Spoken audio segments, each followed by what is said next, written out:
Bienvenue dans les lectures de Miroir Mental.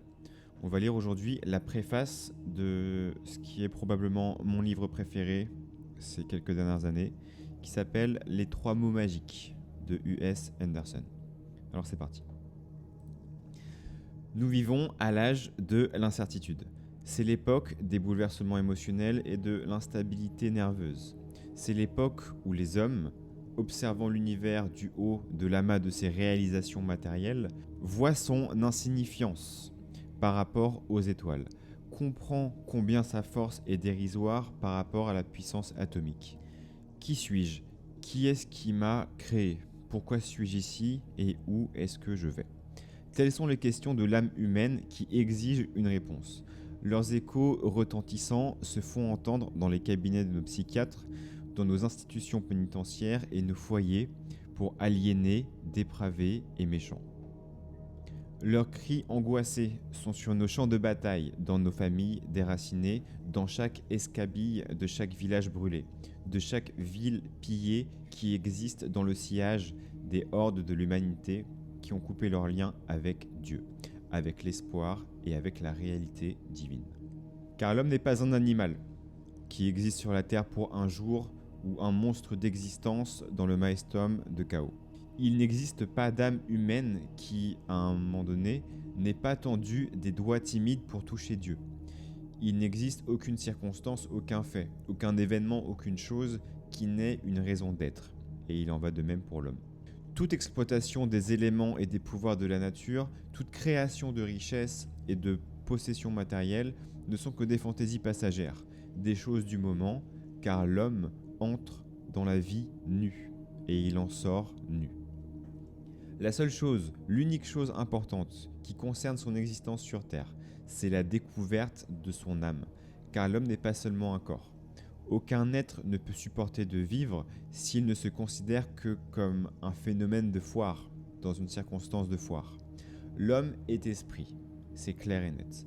L'homme est l'essence et la puissante intelligence qui guide et contrôle l'univers. L'homme vit dans cette intelligence.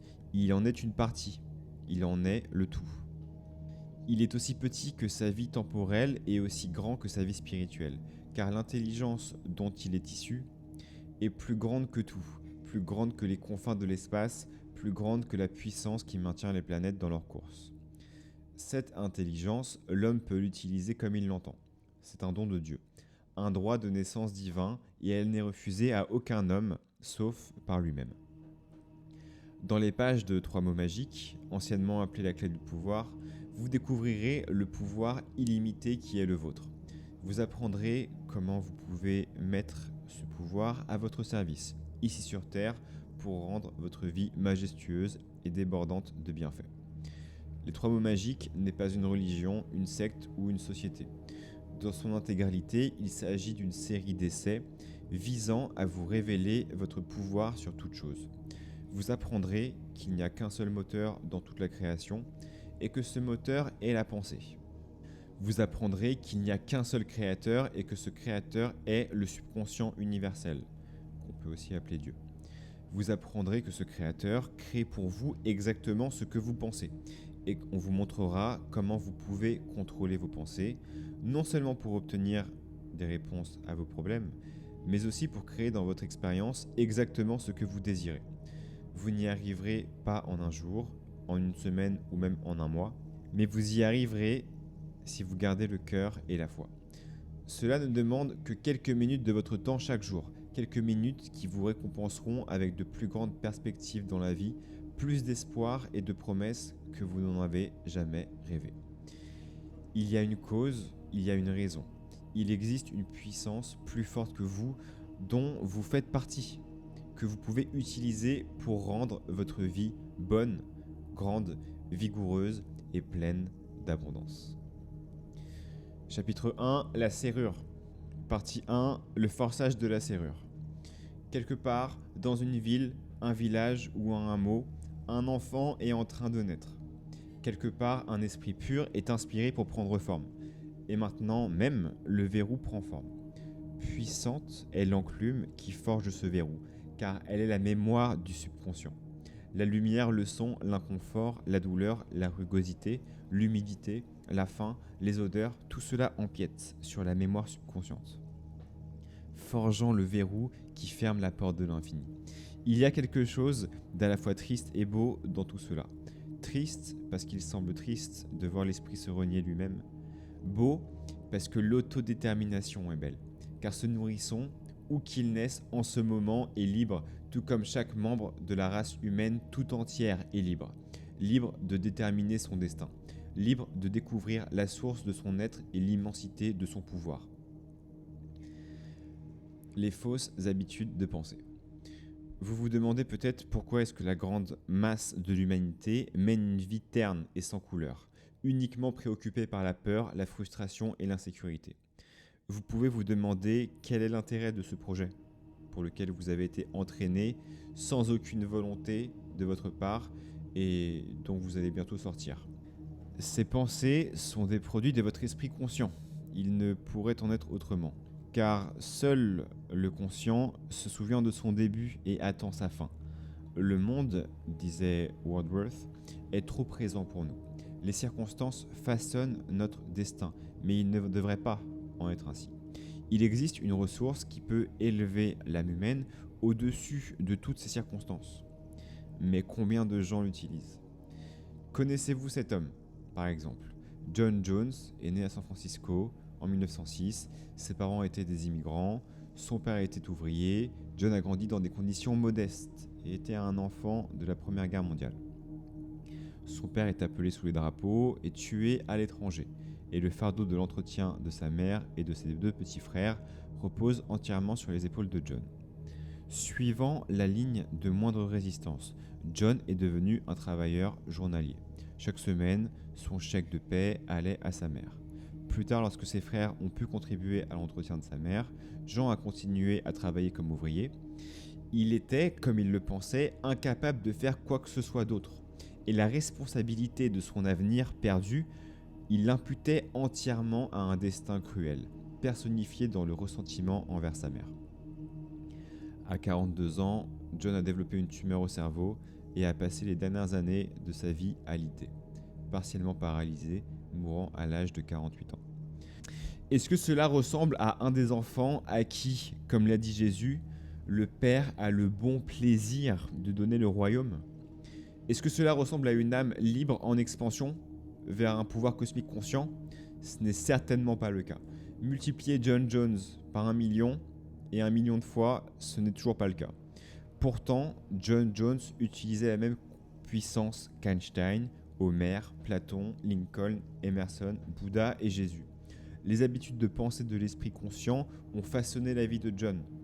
Il pensait être coincé par les circonstances et c'est ce qu'il devenait. De sorte que même lorsque les circonstances se dissipaient d'elles-mêmes, il ne pouvait toujours pas se détacher de sa propre conception de sa position. Il a nourri un ressentiment à l'égard de sa mère jusqu'à ce qu'il grandisse en lui sous la forme d'une tumeur, pour mettre fin à sa vie. Alors même qu'il souhaitait que sa vie prenne fin par ses propres attitudes de défaite. Les habitudes conceptuelles de l'esprit conscient sont le plus grand obstacle à la découverte de soi par l'homme.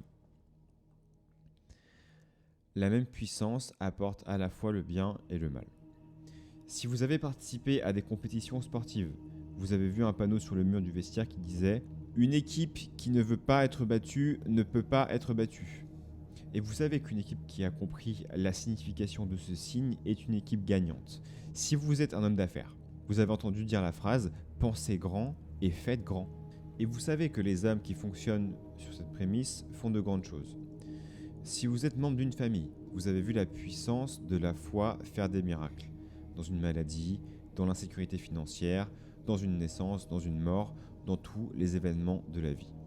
Si vous êtes membre d'une religion organisée, vous avez vu l'immense pouvoir de la prière.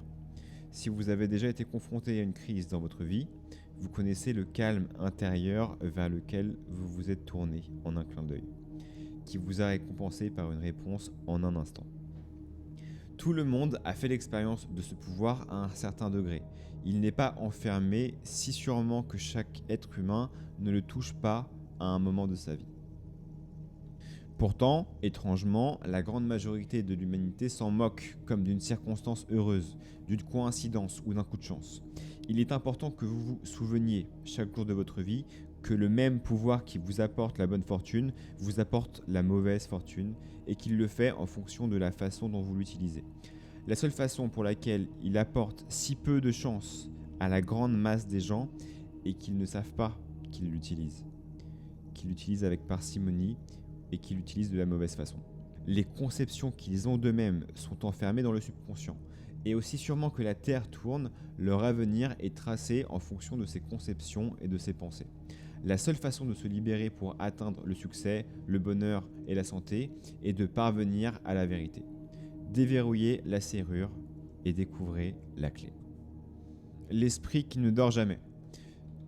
Peut-être ne savez-vous pas ou ne comprenez-vous pas vraiment que l'esprit de l'homme n'est pas seulement la mémoire et la raison telle qu'elle s'exerce lorsqu'il est dans un état actif conscient. Il y a dans l'homme un esprit qui ne dort jamais.